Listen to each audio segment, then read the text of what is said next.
Bu evdən 2 dəqiqə ərzində çıxan məsələn qardaşım başımı sıfıra vuracaq. Baba sana ne olmuş baba? Görünüşünə baxmayın. Əsas amma içi beton kimidir. Püşlətəcəyik. Onlardan birisi çəkic olacaq, mişar olacaq ya da balta olacaq. Dağıdacağıq. Evimiz bitmək üzrədir. Tamam.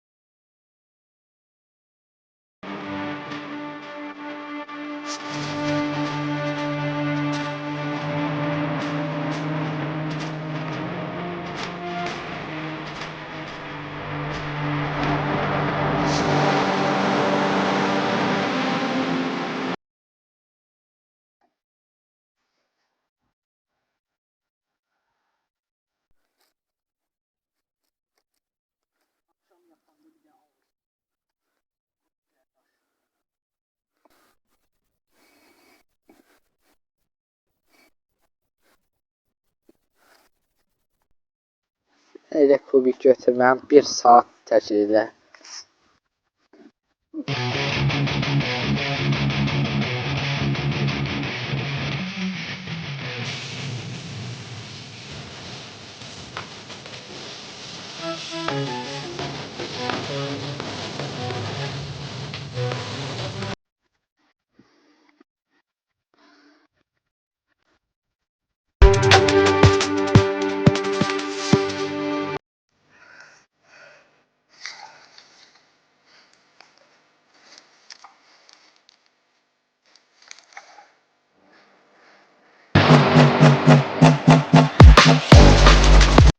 Şunun tadını bilenler bir kalp atsın lan oraya.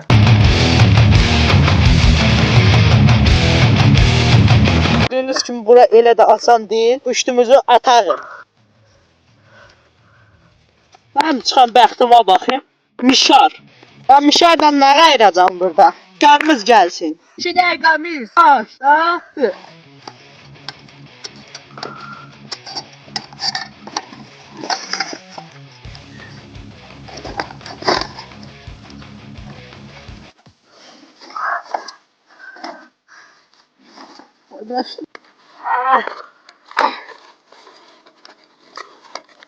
Ay.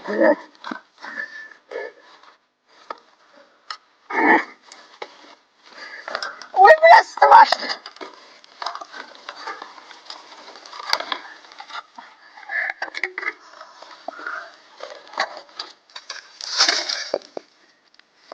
Oh, oh, oh.